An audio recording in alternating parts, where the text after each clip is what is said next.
शुरुआत बड़ी खबर के साथ और इस वक्त की बड़ी खबर आपको बता रहे, सीएम धामी का विपक्ष पर बड़ा हमला। विपक्ष को बताया सांप और बिच्छू। तो ग्वालियर में पार्टी कार्यकर्ताओं से मिले सीएम धामी।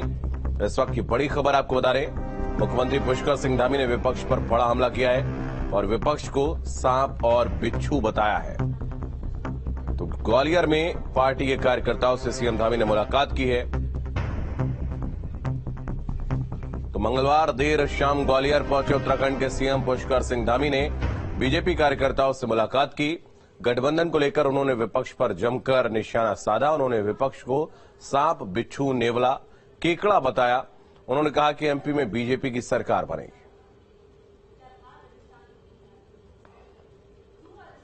तो विपक्ष पर पहले से भी एक था, कोई ऐसी बात नहीं है। और विपक्ष का ठीक ऐसे ही है, जैसे कि बरसात आती है तो बरसात के समय में सारे जो जंगल में रहने वाले जितने भी सांप, बिच्छू, नेवला, केकड़ा, मेकड़ा सारे एक हो जाते हैं। उसी प्रकार से विपक्ष का भी है। वो बरसात के भय से जिस प्रकार से भारतीय जनता पार्टी और मोदी जी ने काम किया है, तो उसके कारण से सब उनकी एका दिखाई दे रही है, लेकिन उनके आगे चलने वाला कोई नहीं है। उत्तराखंड पुलिस को नए जवानों की शक्ति मिल गई है। नौजवानों को नियुक्ति पत्र देकर सीएम धामी ने उन्हें दल में शामिल करवाया और उनको अपने कर्तव्यों का पालन करने की सीख दी है। ये रिपोर्ट देखिए। उत्तराखंड सरकार नौजवानों के लिए लगातार काम करती नजर आ रही है। युवा शक्ति को आगे बढ़ाने और सशक्त करने के लिए निरंतर कार्यक्रम चलाए जा रहे हैं। इसी कड़ी में पहाड़ पुलिस फोर्स को नए जवानों का तोहफा दिया गया। उत्तराखंड पुलिस में ये भर्ती एक लंबे अंतराल के बाद आई है।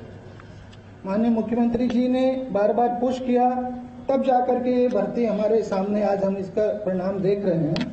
आखिरी भर्ती सब इंस्पेक्टर रैंक पे 2014 में हुई थी 354 लोगों की, और आरक्षी पद पे 2016 में हुई थी, जिसमें 1000 महिला आरक्षी भर्ती हुए थे। उसके बाद से पिछले 7 वर्षों में कोई भर्ती जो है नहीं हुई है पुलिस में। उसका परिणाम ये रहा कि हम आज 4,500 मैन पावर शॉर्ट है हमारी, और हमें ड्यूटियां करने में बहुत ज्यादा परेशानियां आ रही हैं। कई सालों के बाद उत्तराखंड पुलिस में हुई भर्तियों को लेकर मुख्यमंत्री और अधिकारियों ने खुशी जताई। पुलिस महानिदेशक ने इस सौगात के लिए सीएम धामी का शुक्रिया अदा किया। माननीय मुख्यमंत्री जी के निर्देशन में और उनके और हमारी एसीएस मैडम के बार बार पुश करने से आज ये 7 साल बाद ये जो अध्याचन तो 1521 पदों का था, जिसमें 785 पद जनपद पुलिस के थे, 291 पद पीएसी के थे और 445 पद फायरमैन के थे, फायरमैन और फायरवुमेन।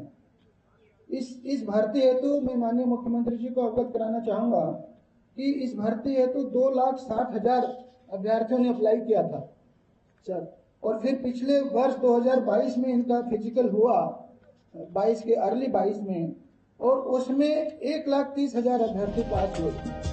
1425 जवानों को नियुक्ति पत्र बांटने के दौरान सीएम धामी ने उन्हें शुभकामनाएं दी और उनके उज्जवल भविष्य की कामना करते हुए अपने कर्तव्यों का लगन से पालन करने की सीख देते नजर आए।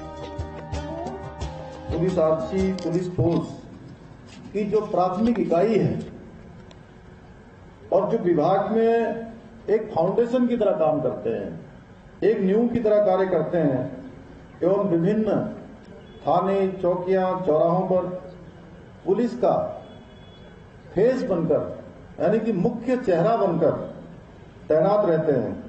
मैं उम्मीद करता हूं कि आज से जो ये काम आपका शुरू हो रहा है, आपकी ट्रेनिंग प्रारंभ हो रही है, आगे का जीवन प्रारंभ हो रहा है, आप सभी लोग कड़ी मेहनत से, ईमानदारी से, लगन से अपने कर्तव्यों का पालन करेंगे। वहीं कार्यक्रम में नौजवानों को संबोधित करते हुए सीएम धामी ने कविता की कुछ पंक्तियों से भावुक संदेश भी दिया।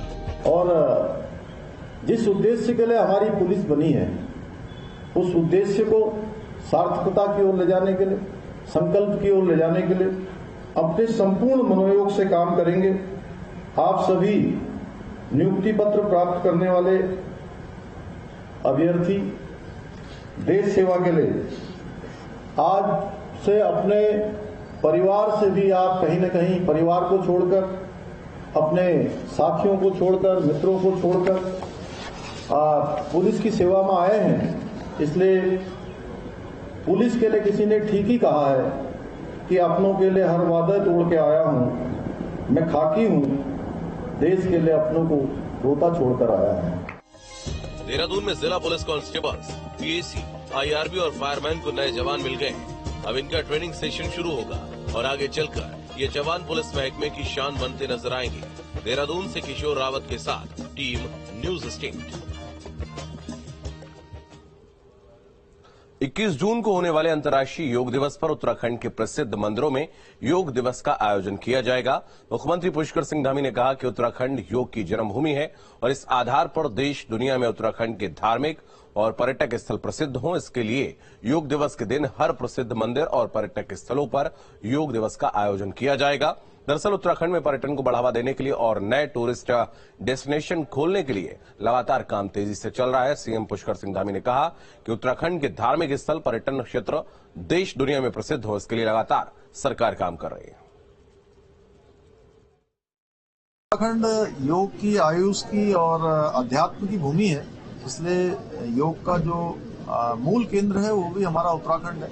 इसलिए हमने तय किया है कि नए डेस्टिनेशन जो पहले से हमारे प्रचलित हैं उनको विश्व के सभी लोग जानें, क्योंकि आने वाले समय में उत्तराखंड आध्यात्मिक और सांस्कृतिक राजधानी केंद्र के रूप में जानी जाएगी। और माननीय प्रधानमंत्री जी ने भी अपने संबोधन में जो 9 रत्नों का उल्लेख किया है उसमें उत्तराखंड को एक प्रमुख केंद्र के रूप में योग और अध्यात्म के क्षेत्र में आगे का जो विकास होना है उस दिशा में होना है। इसलिए हमने तय किया है कि सरकार जो है विभिन्न जो हमारे धार्मिक स्थान हैं और ऐसे स्थान हैं जो सांस्कृतिक रूप से समृद्ध हैं या आगे उनको विकास की ओर ले जा सकता है, उन सभी केंद्रों को जो है केंद्र मानकर हम लोग जो है योग दिवस को मनाएंगे।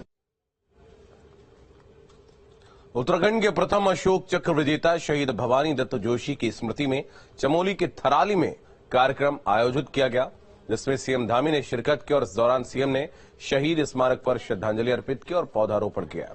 सीएम ने इस मौके पर शहीद सैनिकों के परिजनों को सम्मानित किया। कार्यक्रम में कैबिनेट मंत्री धन सिंह रावत और थराली विधायक भूपाल राम टमटा भी मौजूद रहे। इस मौके पर सीएम शहीद भवानी दत्त जोशी स्मृति मेले को राजकीय मेला घोषित करने, थराली सामुदायिक स्वास्थ्य केंद्र को उप जिला चिकित्सालय बनाने के साथ ही कुल 17 घोषणाएं की। देखिए, ये हमारा बहुत सीमांत क्षेत्र है और यहाँ पर विकास की बहुत संभावनाएं हैं, आगे बहुत काम करना है। उस दिशा में हम लोगों ने संकल्प लिया है कि हमारा सीमांत क्षेत्र भी विकास की दौड़ में आगे आए और यहाँ भी सभी मूलभूत सुविधाएं हों। भवानी दत्त जोशी जी का जो बलिदान है वो बलिदान हमेशा स्मरण में रहे, इसलिए हमने यहाँ पर यह भी घोषणा की है कि यह मेला भविष्य में राजकीय मेला होगा। तो मैं आज इस अवसर पर यही कहूंगा कि जब तक हम शहीदों के सपनों का उत्तराखंड नहीं बना देते तब तक हम चैन से नहीं बैठेंगे, आराम से नहीं बैठेंगे। मुझे पूरा विश्वास है कि हम अंत्योदय के अपने अंतिम लक्ष्य को पूर्ण करने के लिए, उत्तराखंड को भारत का सर्वश्रेष्ठ राज्य बनाने के लिए अपने विकल्प रहित संकल्प को प्राप्त करने में आप सबके आशीर्वाद से अवश्य सफल होंगे, क्योंकि हमने विकल्प रहित संकल्प और संकल्प एक नए उत्तराखंड का लिया है।